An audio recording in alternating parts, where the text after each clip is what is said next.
had this all set up and then it made me turn it around. So give me a minute. Shoot. All these things. I don't do lives very often. Oh gosh. Hold on. Give me a minute. Give me just a minute. Hold on. Ugh. Oh my goodness. All these questions and okay. I still don't like this. Okay. Well, that was challenging. Anyway, I'll wait a little while and see who shows up. Um, I'm currently house sitting in Madras, Oregon. I've been here for 12 days. I leave on Saturday, and it was snowing today. So that's why I'm sitting by the fire because it's kind of chilly. Actually, it was 17 degrees earlier in the week or last week, and we may have snow off and on today, but it's supposed to warm up again. So, but I am planning on going south to where it's going to be over 60, 65, 70. I saw down in Arizona. I plan on going down there um, in a few weeks, and then hopefully I'm going to go to Baja. So anyway, um, greetings. Thanks for showing up. Um, I haven't done a live video on this page in quite some time, um, but I felt inspired today. Actually, I've been feeling inspired for the last week or so. Um, Boy, since this page started, things have changed for me, for the world, um, and I'm just excited about what's next. I know there's lots of people in today's world, which is a challenging world, they dread what's next, and they don't have an excitement. They are fearful, and that's one of the many changes that has come upon me in this journey I've been in the last 10 years. I'm not fearful of tomorrow. I'm doing what I'm doing right now, today, with as much joy in my heart as I can have, and much gratitude and appreciation as I have, and I'm good. Tomorrow's going to unfold the way it's going to unfold, but I'm not going to be afraid of it, just like I don't also let the past haunt my today. Those are the classic signs and things that you deal with when you have complex PTSD. Lots of ruminating and fear about the past and what has happened to you that you didn't process in the moment, and fear that you're going to go through it again in the future. Anyway, um, the way that I think about things today is tremendously different than how I thought about them 10 years ago. And the way I respond to life is a lot different than how I did 10 years ago and most of my life. For if you're new because you're following on my Ladybug Landings page and you've never been here before, excuse me, this was my original YouTube page where I chronicled my journey of being polydrugged with multiple pharmaceuticals over decades of my life because of PTSD that was undiagnosed and untreated. And I went through a lot. I went through a whole lot. Being on medications and all the symptoms that came with having so many medications. Oops, maybe my connection isn't so good. But there was a lot of side effects that they just kept treating with medications because, as I understand now, that is what allopathic medicine has. Allopathic medicine, Western medicine, either is surgery based or medication based. Those are their, yes, there's some PT and occupational therapy and speech therapy and some of these therapies, but the typical go-tos for any Western medicine of treatment of anything is either going to be a surgical procedure or a medication. And when it comes to things that have to do with people's behaviors, they're always going to treat it with medication.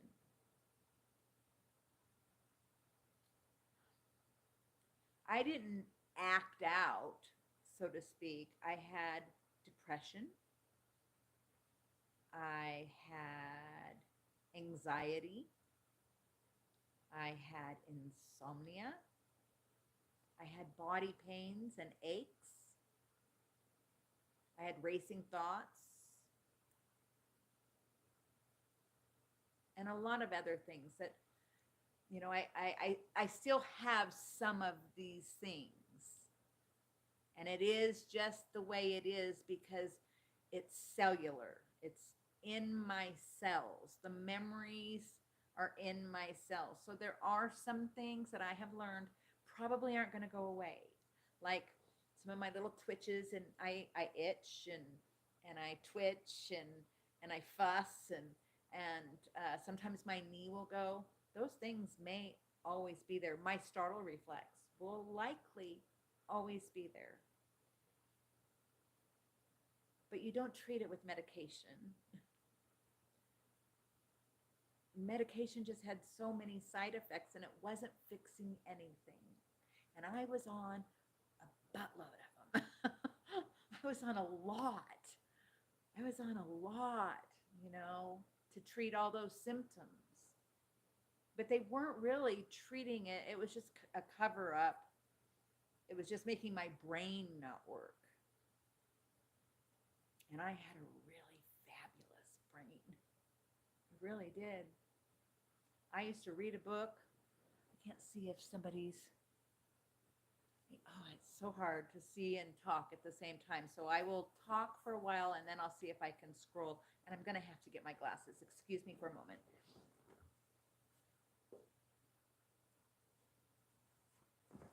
All right. There, that'll be help. I'm going to have to also alter my phone a little. Give me just a minute. All right. I think I got it. I can't hardly stand. I live with the medication I was on for 30 years. I live in fear of everything. I did too. I was afraid of my own self. I was afraid of my own self and my decision making and my ability to cope and all of it. But my therapy has changed that. It really has.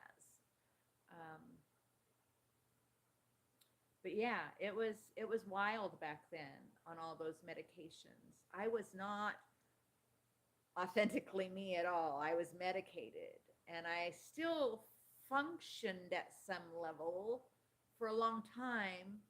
I mean, I went to school for nursing. I raised children. We struggled. There was struggles there because of my stuff. But I was a nurse. I had a promising career ahead of me. And then it just kind of fell apart, it seemed like. It was like I couldn't hold it together anymore. And all the aches inside me were hurting so bad. And the medications no longer were covering them up.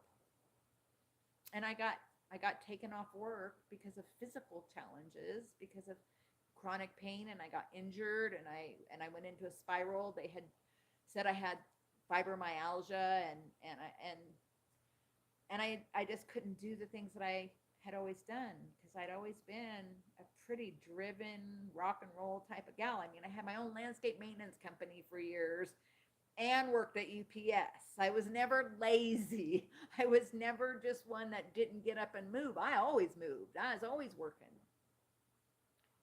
To my deficit, actually, because I was trying to prove something. I was trying to find my place. I was trying to be accepted and fit in where it just wasn't possible for me to truly be. When some people know that I found out a year and a half ago that how I was raised was not with family that I'm actually related to. My mother was adopted, and the person I was raised with as my father is not my biological father. And I'm just going to say that that added to everything, even though no one spoke of it and no one knew about it and I didn't know about it. I felt it. I felt it. There were things that I could feel and knew. So that was another thing, is I've always felt very deeply. I've always been emotional. Whatever you want to contrive that to mean, that's up to you and your perceptions. To me, it means I care deeply. People matter to me. Doing the right thing is something that I strive to do. So that's being emotional to me. It's deep feelings. And feelings, boy, when you have complex PTSD and you always are in fight, flight, or fear mode, it hurts. So that's why I was medicated. And everyone, I mean, seriously, my family, they were like, you need to be medicated. You're more tolerable when you're medicated, because I was dysregulated because of PTSD. I was hurting and I was scared, and I'd had abandonment and I'd had rejection and a lot of things had happened. So I was on high alert, and I was just trying to get by and try to be loved and try to be accepted. And that's how I got medicated. Let me see here for a second. Oh, Katrina, thank you. Oh, thank you. Oh, I love you, girl. Make me cry. Don't make me cry. I'm trying really hard. Oh, Cheryl, thank you. Oh, Cheryl, we'll get to the diarrhea. Anyway, um, so anyway, thank you for those that are watching and interacting with me. I'm not gonna cry. Anyway, so that's how the medication started. The very first time I was medicated, which I've shared before, was when my third born child died at the age of 4 days old. And of course, everyone said, oh, you need to take some Valium so you can not be emotional. Take something to make you not be emotional, because we don't want to look at it. We don't want to look at it. We don't know how to feel like you feel, and we don't want to be around that. That's what it feels like to me anyway. That's how it felt. I think that's how it was, really.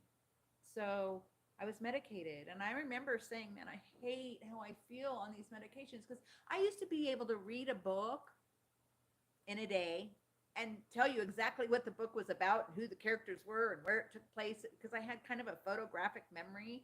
I just learned fast and easy. And that was another deficit, because in the family that I grew up with, they even thought that was weird about me. And so I needed to calm down. I shouldn't be so fast. I shouldn't be so smart. That's what it felt like. So I started getting medicated when I got divorced, and I had 3 little kids all by myself. And I had a full-on panic attack. And they gave me a Xanax, and life was bearable again. In fact, I probably hadn't felt so great in my entire life. Well, if you do some research, you'll see that even though I was using it as prescribed and it was only on occasion, but that on occasion ended up being a few times a week and then it got to be every day, well, that can cause insomnia or it can cause depression. So that's what happened. And I had chronic PTSD. So, duh, I had depression. I had these things that were there, but I didn't know how to say what it was, and no one knew how to diagnose it, or no one really recognized it in me because I was always upbeat and smiling and energetic and present and tending to everybody and noticing everything all the time because I was in my amygdala and I was trying to be safe because that's what complex PTSD is about. And so, anyway, they started medicating those symptoms. And then, of course, other things, side effects came. So then they started medicating those. Well, then I ended up so medicated that I couldn't hardly get out of bed. And it actually made things worse because then I became suicidal. And what is, yep, have to rub wool. I don't know what that is, sweetheart. Well, thanks for stopping. Let's chat again soon. I love you. Anyway, so yeah, so then I got so medicated that it was not bad. It was not good. I was falling down. I couldn't think. I couldn't work. I couldn't interact right. I was numb all the time because I was taking a handful of medications, opiates, benzos, antidepressants, medications for my stomach, medications for allergies, medication for sleep. They were medicating me to death. And I decided to do something different. And that took me down a whole nother wild situation because while I knew that I had to be careful with coming off benzos because I'm a nurse, I know I did jump too soon, I'll admit, but here I am. I'm okay. I mean, mostly. But I tapered over about a 3.5, 4 year period, and it still hurt, and it made some new symptoms come out like paranoia and akathisia. I did suffer that. Worsened insomnia, worsened depression, itching, burning, racing heart, couldn't breathe, all kinds of weird symptoms. I mean, I have a list, but that's part of what worked for me is I finally got to where I wasn't looking at everything that wasn't going right. After I got off the meds, after I understood better what was going on with me and why my brain and everything just was not working well, I didn't know. No one, the general medical population, they don't discuss, nor do they know how to treat people that have been taking off pharmaceuticals too quickly and develop any kind of withdrawal symptoms. Because if it's not a benzo or an opiate, you're not supposed to have withdrawal symptoms. Because if you do, then their system says you must be addicted because only addicted people have that. Well, that's not true. And just a little clarification, addiction has to do with behavior. It is behavior driven, where dependence has to do with doing what you need to do to not have withdrawal symptoms, but you aren't trying to check out. Most people who are not addicted to medications are taking them trying to check in, trying to get to work. That's how it starts. Yeah, eventually it gets to where maybe the side effects, you're trying to escape those and you don't even know it. It can get crossed. It just is but it is, we people like me, we're dependent and our body reacts, because even if you take insulin away, a body reacts because of it's being altered by whatever chemical you're putting in there. So my body reacted in very harsh ways. Um, and anyway,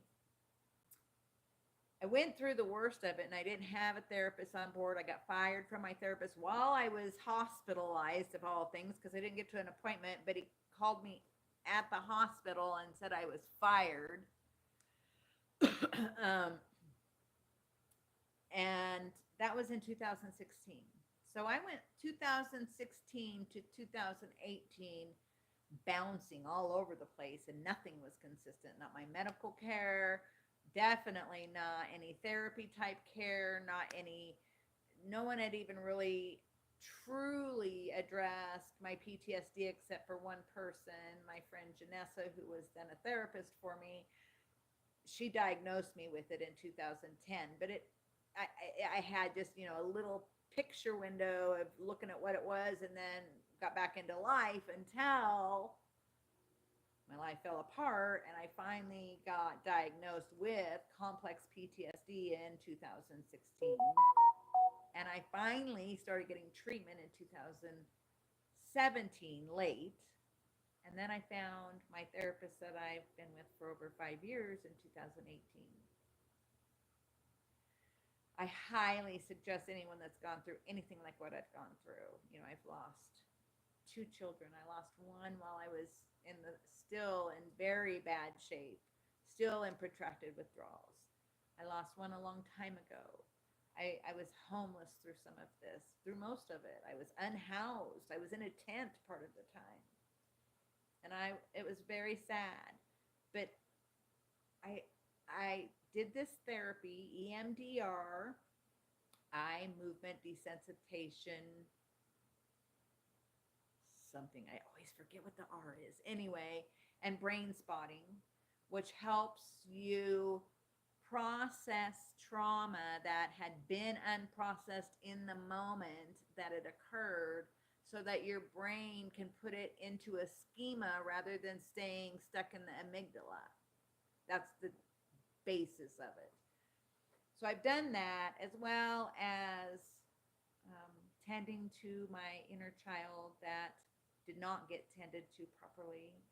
I was adulted. Let's see, what's the word?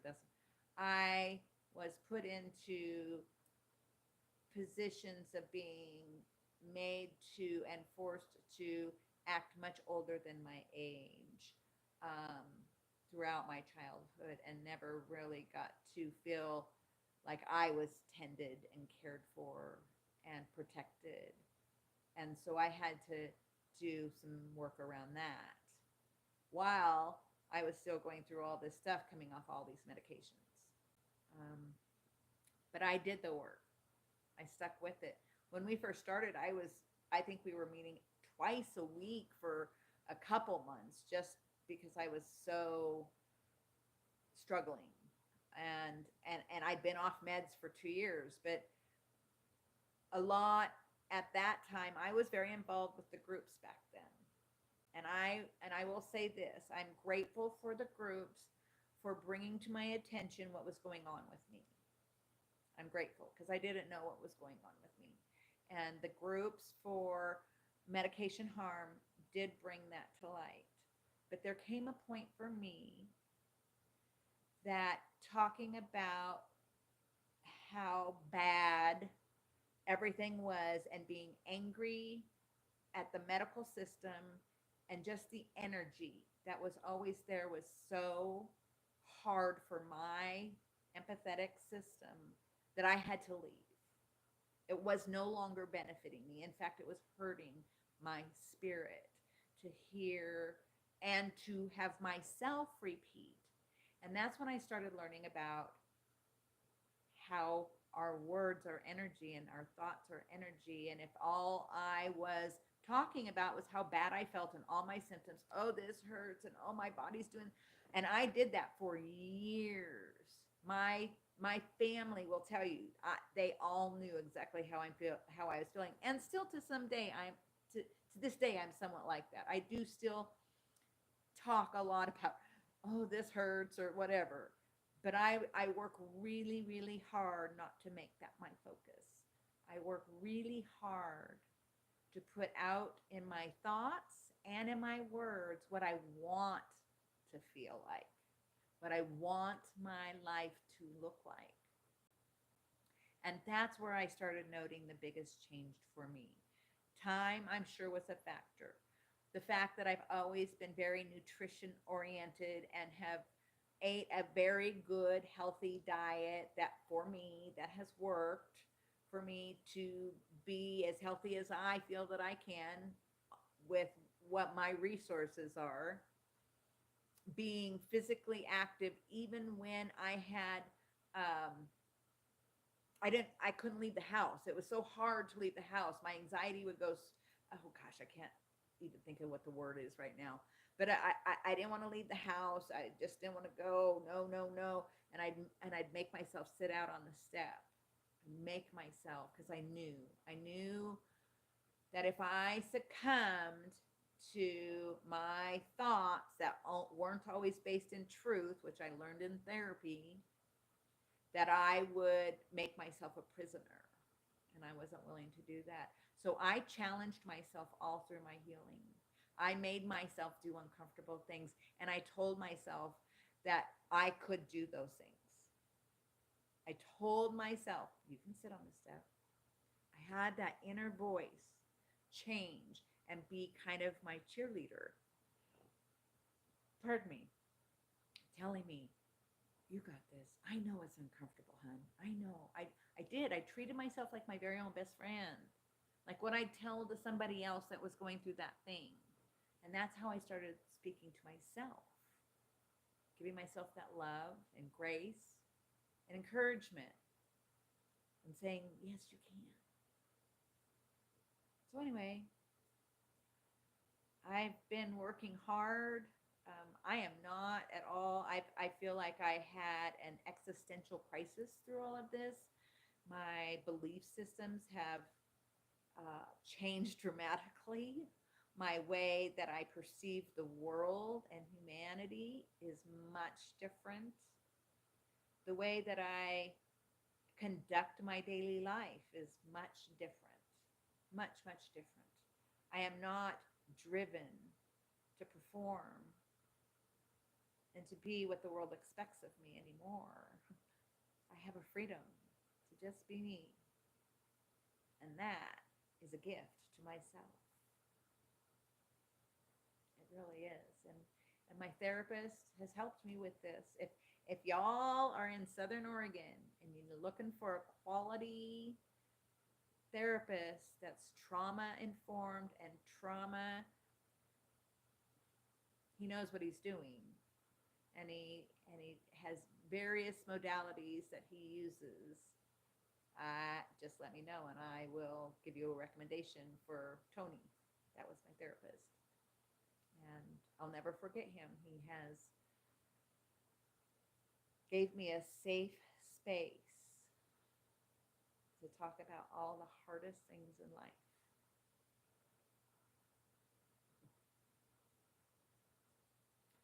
Things I've never spoke to, I think, anybody else.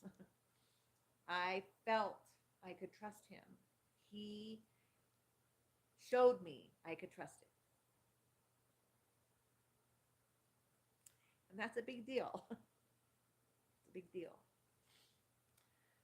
But I'm really, really excited for my future. Even though I still have challenges, even though I don't have the energy I used to have, or the ability to read like I used to have, or even the ability to write, which I'm hoping it seems to be coming back a little bit, just like so many things slowly came back. I'm really excited. I feel that I have a lot to share. I still feel like I have a lot to learn. I really hope my travels and exploration allow me to connect with the people that I need to connect with, to help some of my ideas and dreams see more potential of reality. You know, I still dream of the 100-acre Serenity Sanctuary. It isn't gone from my thoughts. I haven't talked about it for a while because I just had to really buckle down and focus on me. But I still have that dream of a place where people that were suffering like I did and like many of you have been could go for a long period of time, and that it would be self-sustainable and a structure using all kinds of alternative modalities for people to find their healing and their space in this universe and find a way to live with whatever life is bringing them. Because there's always stuff. There's always stuff. And it's just how you take that and go, okay, that's the stuff. And here we go. You know, you could either view everything as a burden and everything as a challenge, or you can view it as it's an opportunity to learn something new, to see your own inner strengths, to see your own capabilities. Because most people are a lot stronger than they give themselves credit for. They just don't believe it because the world tries to tell you you can't if you have anything that's a little different than the average on the bell curve of life. There's all these people that are right here at the top. That's what our system is pretty much based on, is you being up here, of functioning, thinking, interacting, the norm. And if you're on either side down here, society doesn't quite know what to do with you. But it's all this down here that makes life so beautiful. Because if we were all up here, it'd be so flippin' boring. So give yourself grace to be different, to do it different, to break the molds of what it's supposed to look like for you. Make your own life. That's what I'm doing, and I'm excited. I'm excited. I have no idea what it's really going to look like. I have ideas, I have thoughts, I have dreams, but I'm just along for the ride anymore. I'm just so flippin' grateful. I'm alive. I am alive, and today and tomorrow and everything going forward is an opportunity. And what I've been through has brought me to today, and I don't need to look at it all the time. Once in a while I'll visit and go, you're doing really good. You're doing really good.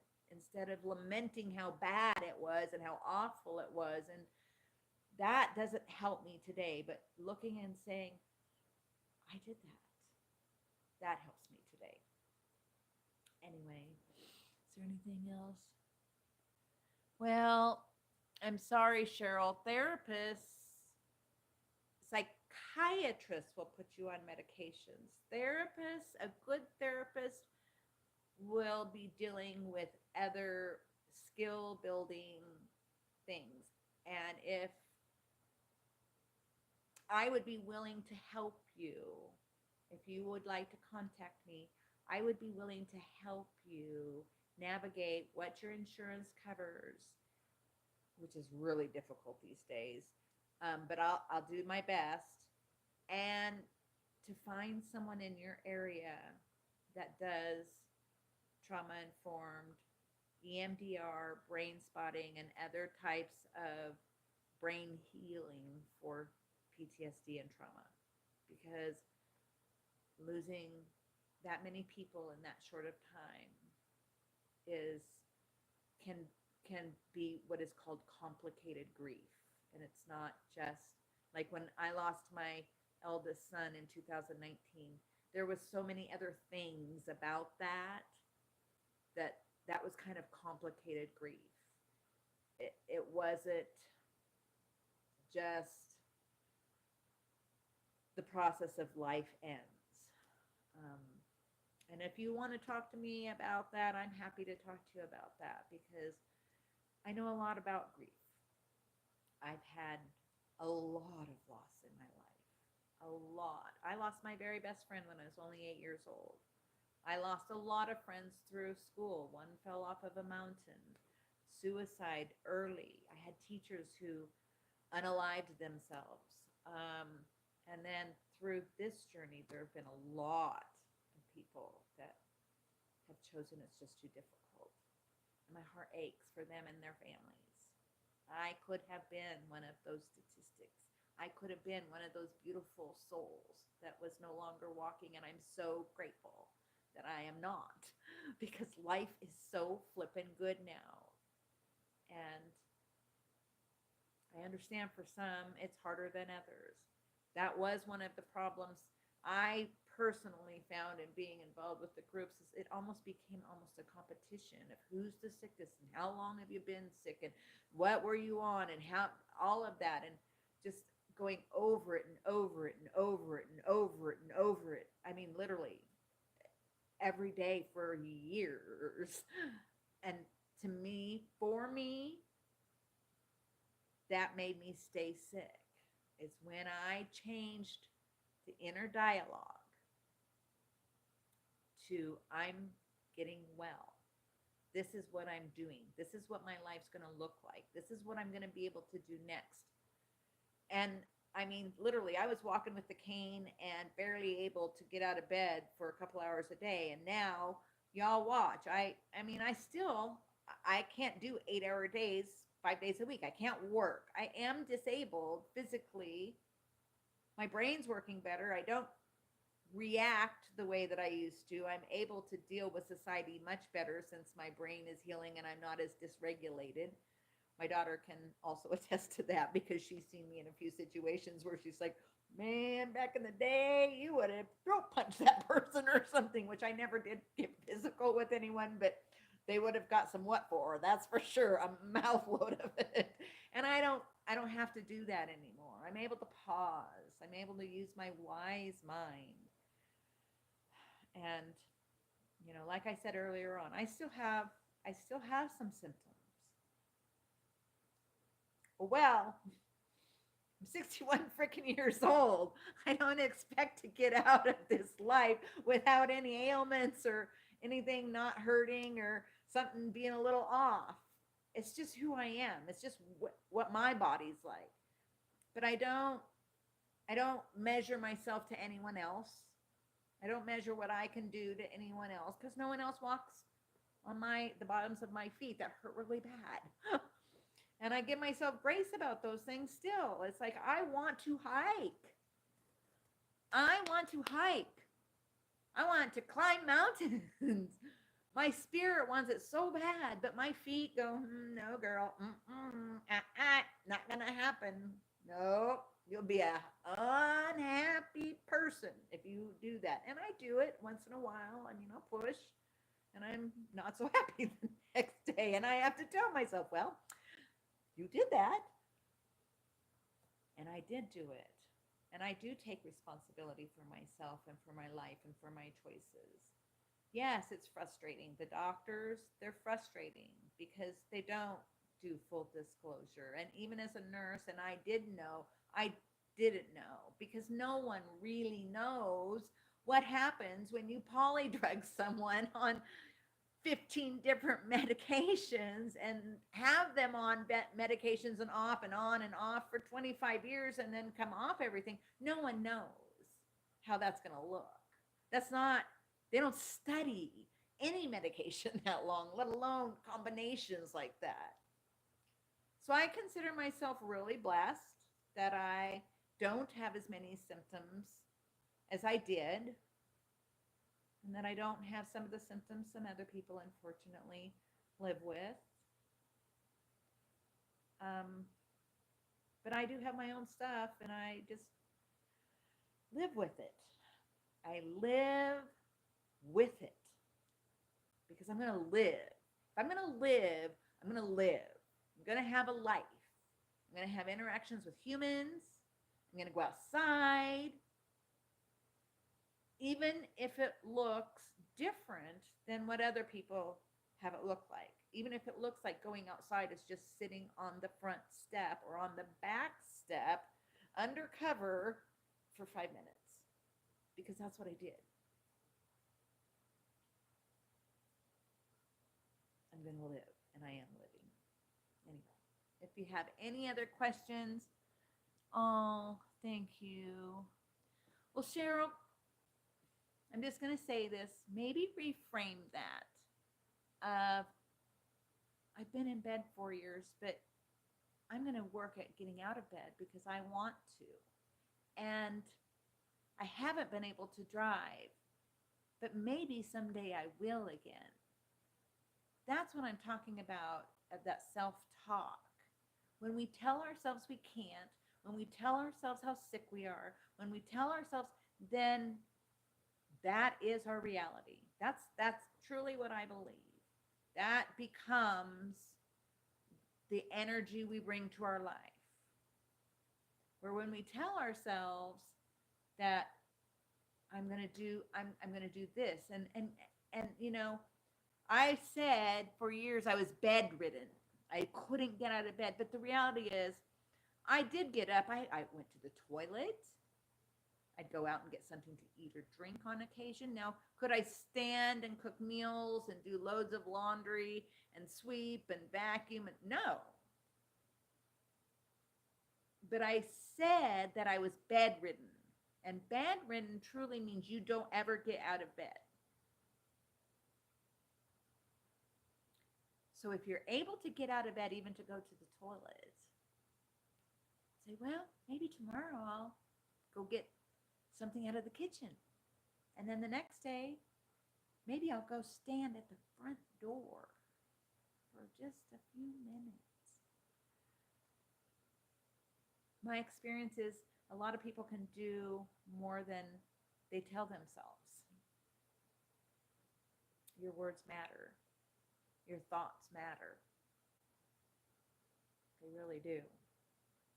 And that experience has been life-changing for me, is understanding that I do have power in myself and my life on how I think of myself and how I think of the world around me.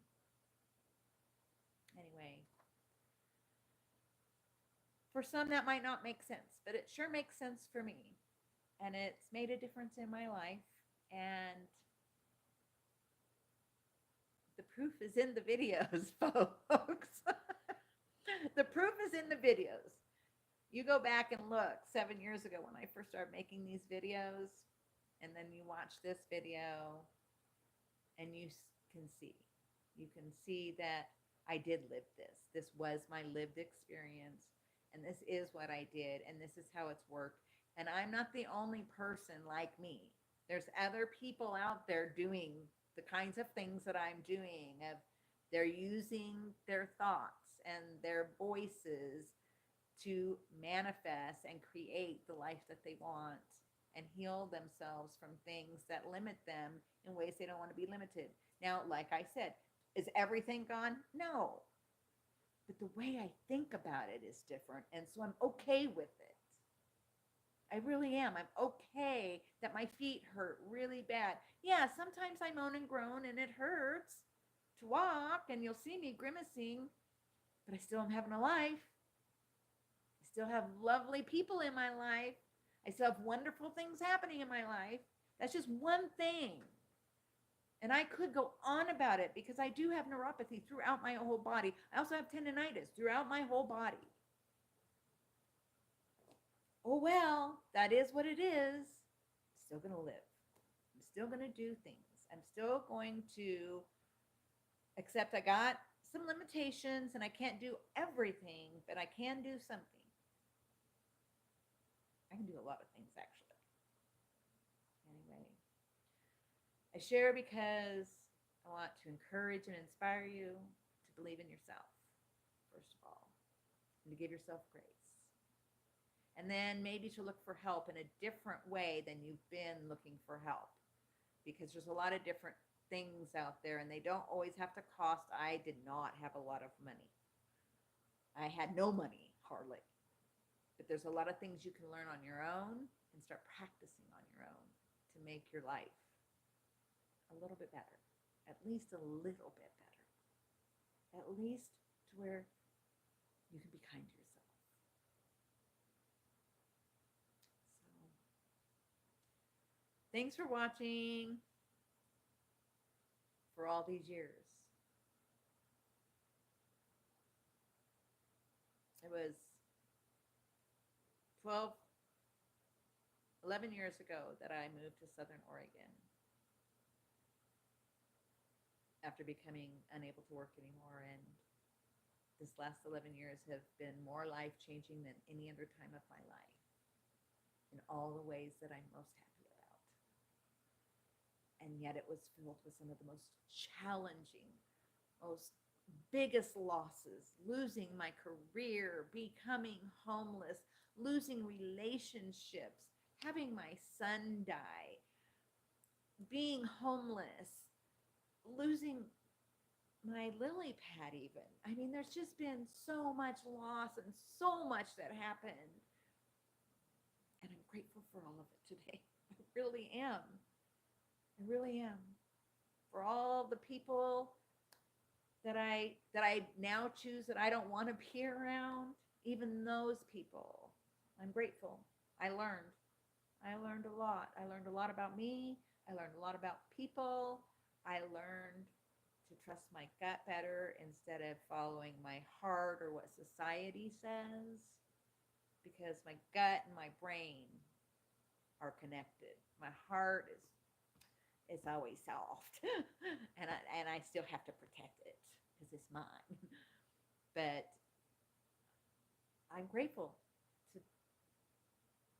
to all the people that didn't have my best interest and didn't care at a level that I feel that I care about humans. I still am grateful because you taught me things, even if I can't put them into words, you taught me things. So I'm going to check out now. I need to tend to the animals around here. It's about dinner time. I need to get my own supper on and take care of myself. But I just wanted to share that 5 years of constant therapy. I'm coming up on 6 years off all meds.